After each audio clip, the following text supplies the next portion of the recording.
महानगर पालिका चुनाव महासंग्राम शुरू। ये सिर्फ वोट नहीं, यह है शहर का भविष्य। पानी, सड़क, सफाई, सुरक्षा, वादे कागजों पर नहीं जमीन पर परखे जाएंगे। जनता करेगी सवालों से वार और उम्मीदवार कैसे करेंगे ये इम्तिहान पार। दावे कटघरे में और सच्चाई कैमरे के सामने। सिटी न्यूज सिर्फ कवरेज नहीं, खोलेगा सच की परतें। सवाल तेज, जवाब साफ, आपके साथ, आपके पास, गली गली, प्रभाग प्रभाग। देखिए चुनाव स्पेशल महासंग्राम।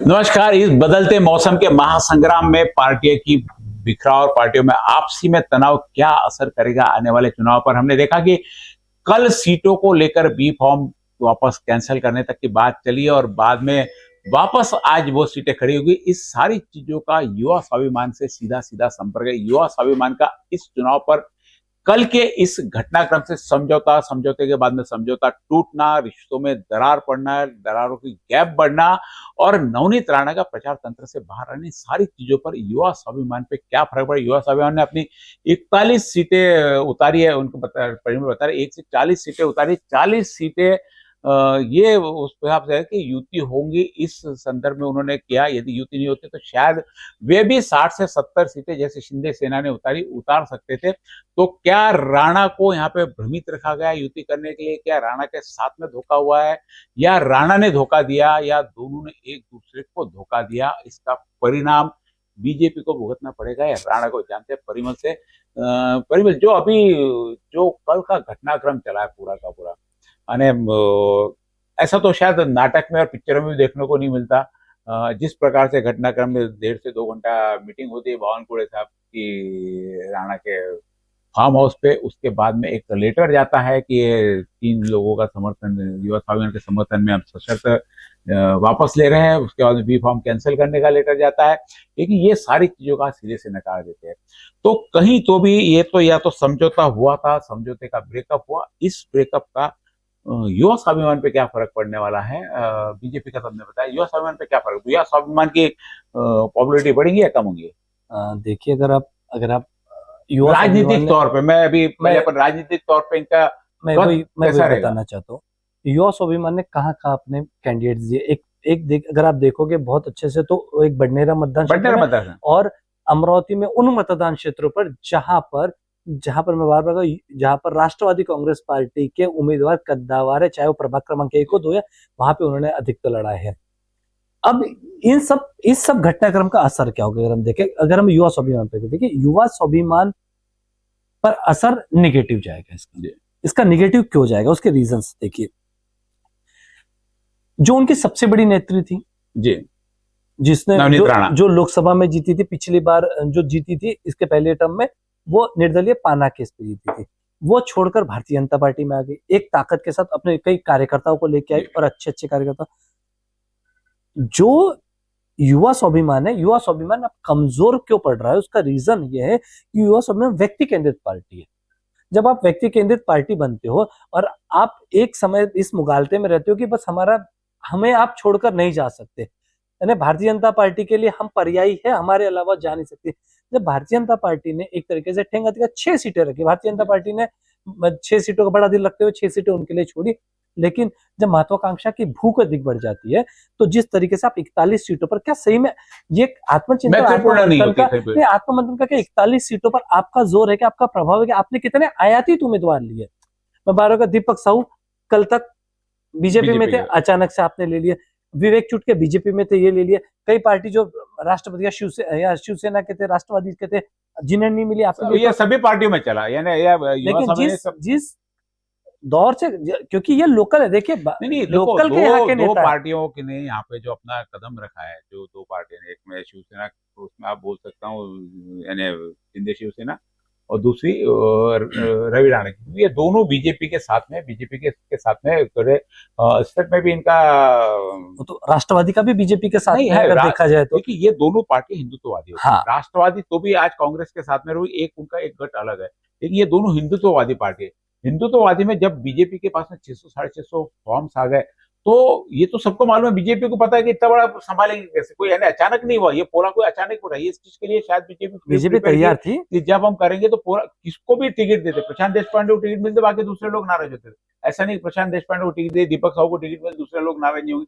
तो ये नाराजगी तो चलनी थी, उस नाराजगी को यानी भुनाने के लिए दो लोग हैं। नहीं तो शिंदे सेना को यहाँ पे 69 सीट मिलना बहुत आसान चीज नहीं है, क्योंकि यहाँ पे उनका कोई स्थानीय लीडर, वर्चस्व कोई नहीं है स्थानीय यहाँ पे, लीडर उनका नहीं, कोई वर्चस्व कोई नहीं अगर है, आप देखोगे कोई एक्टिविटी नहीं है, ग्राउंड वर्क जीरो है, ग्राउंड लेवल पे उनके कितने नहीं, कार्यकर्ता क्या है। और इनके पास सीटें भी जो है उसके बारे में चर्चा करूंगा बाद में, कि 69 सीटें शिंदे को क्यों मिली। हमने कई लोगों से चर्चा की, जो उम्मीदवार है अभी शिंदे सेना के साथ में, कि क्यों उन्होंने ये लिया, क्योंकि हमने देखा 3 दिन हो गए, कोई प्रचार तंत्र में इसमें कि क्या हो क्या नहीं, कोई का डिक्लेरेशन नहीं, कोई नहीं, इनके लीडर नहीं। पहले तो एक जगदीश गुप्ता इनके पास, मैं वही कह रहा हूँ, सबसे बड़ा रहता तो शायद हो सकता।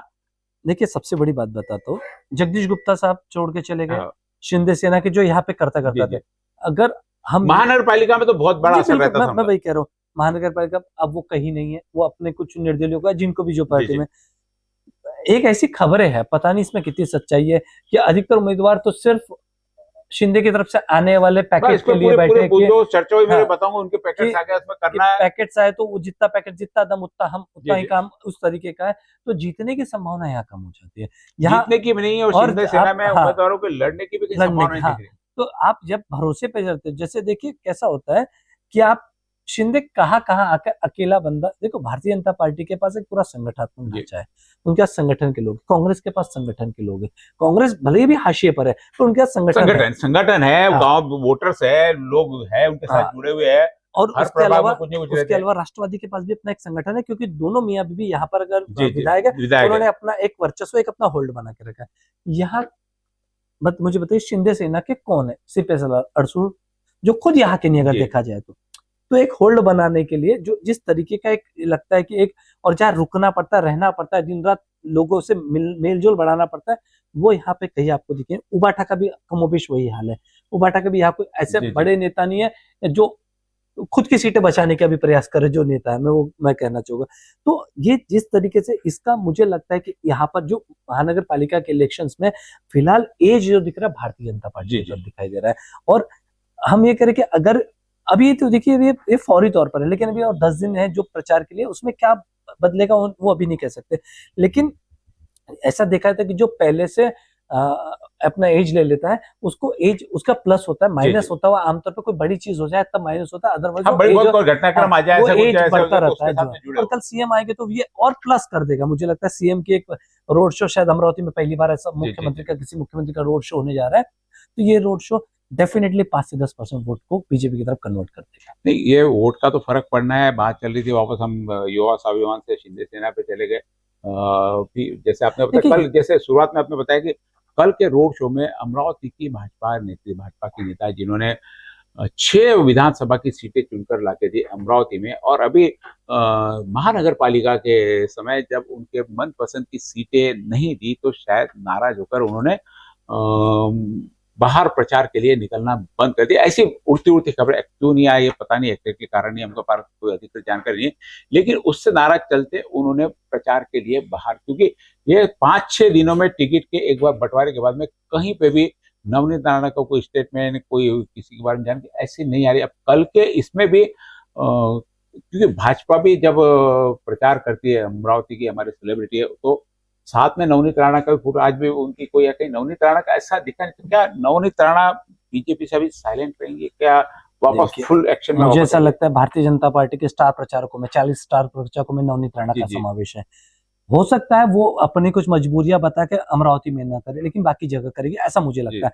लेकिन यदि वो अमरावती में नहीं करती तो इसका एक इफेक्ट भारतीय जनता पार्टी को पड़ेगा, भारतीय जनता पार्टी के लिए, क्योंकि वो एक सर्वमान्य नेता है और उनका एक पकड़ है, खासकर महिलाओं में, खासकर हिंदूज में बहुत अच्छी पकड़ उन्होंने की। एक हिंदू शेरनी के रूप में उन्होंने अपने आप को स्थापित करने की कोशिश की।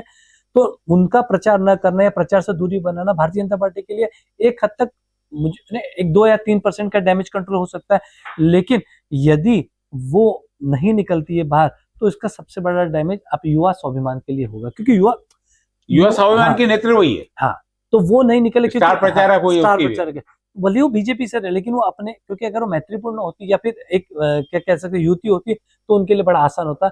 वो युति न होना कहीं ना कहीं। बताइए आप, ठीक है, अभी जो हुआ, घर में बीजेपी की नेता है, बीजेपी आपके साथ में जुड़ रही है, क्यों नहीं किया होगा रवि राणा ने युति इनके साथ? नहीं, देखिए, क्योंकि अपने जो अच्छे कार्यकर्ता जैसे नितिन बोरेकर है, मिलिंद तोड़े, इन्होंने बीजेपी के पास दे दिए, तो ये तो वापस आएंगे नहीं। अब जब दरार ही पड़ चुकी है, ये तो पूरे बीजेपी के साथ में, ये तो युवा स्वाभिमान का काम नहीं करेंगे। बीजेपी के लिए एक प्लस पॉइंट है, बीजेपी कह सकते हैं हमने 6 सीटें युवा स्वाभिमान के लिए दी। आप समझिए, हमने 6 सीटें दी।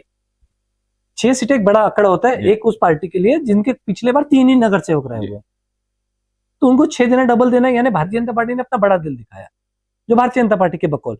लेकिन युवा स्वाभिमान, जो हमारी बात होती है कि 20 सीटें मांग रही है, वो अचानक 41 सीटों पर अगर कैंडिडेट खड़े करते हैं तो कहीं ना कहीं वो अपने आप को बड़ा दिखाने, भारतीय जनता पार्टी पे दबाव बनाने के लिए करते हैं। पर ये दबाव पूरी तरीके से, मुझे लगता है, ये दाव उल्टा पड़ गया।